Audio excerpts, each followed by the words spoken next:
Assalamualaikum warahmatullahi wabarakatuh. Saya Fitriyanti Panantu dengan NIM 1314245 akan memaparkan materi yang berjudul Pembangunan Bidang Pertahanan dan Keamanan. Baik, yang pertama adalah pembinaan ketahanan nasional. Upaya memperkuat ketahanan nasional memerlukan langkah pembinaan seperti berikut. Yang pertama, pengalaman Pancasila secara objektif dan subjektif terus dikembangkan serta diingatkan. Yang kedua, Pancasila sebagai ideologi terbuka perlu terus direfleksikan dan diaktualisasi nilai instrumentalnya. Yang ketiga, sistematik Bhinneka Tunggal Ika dan konsep wawasan Nusantara yang bersumber dari Pancasila harus terus dikembangkan dan ditanamkan dalam masyarakat.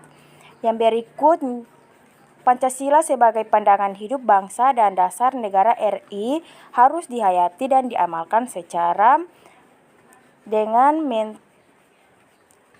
oleh setiap penyelenggara negara.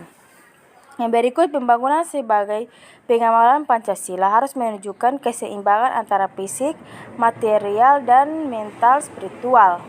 Yang berikut, pendidikan moral Pancasila ditanamkan pada diri anak dengan cara mengintegrasi ke dalam mata pelajaran lain seperti pendidikan budaya pekerti, pendidikan sejarah perjuangan bangsa dan bahasa Indonesia, dan kepramukaan. Yang berikut adalah faktor geografis. Kondisi geografis Indonesia mengandung faktor-faktor penentu strategi yang relatif permanen dengan garis pantai yang panjang, laut teritorial beserta selat-selatnya dan wilayah udaranya menjadi jalur pelayaran dan penerbangan internasional.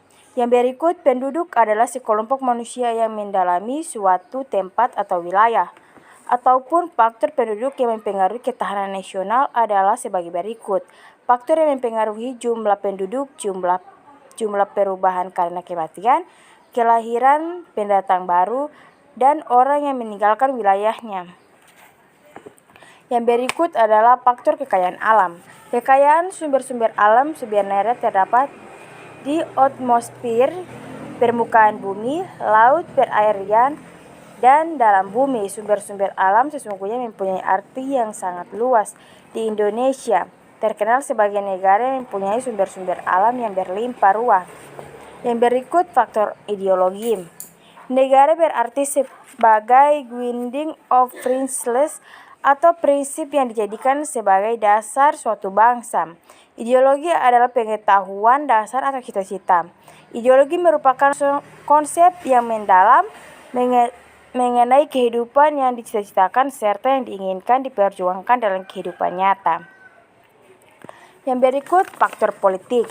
Politik diartikan sebagai asas haluan atau kebijaksanaan yang digunakan untuk mencapai tujuan dan kekuasaan. Kehidupan politik dapat dibagi dalam dua sektor, yaitu sektor masyarakat yang memberikan input dan sektor pemerintahan yang berfungsi sebagai output. Berikut adalah faktor ekonomi.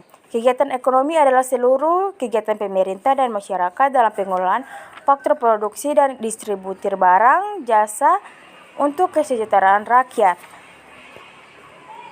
Yang berikut adalah faktor sosial budaya. Sosial budaya dapat diartikan sebagai kondisi dinamik budaya bangsa yang berisi keuletan untuk mengembangkan kekuatan nasional dalam menghadapi dan mengatasi ancaman, tantangan, dan halangan dan gangguan. Yang berikut adalah faktor militer. Pertahanan militer merupakan kekuatan utama pertahanan negara yang dibangun dan disiapkan untuk menghadapi ancaman militer tersusun dari komponen utama serta komponen cadangan dan komponen pendukung. Baik, itulah presentasi dari saya. Lebih dan kurangnya saya mohon maaf. Wabillahi taufiq wal hidayah. Wassalamualaikum warahmatullahi wabarakatuh.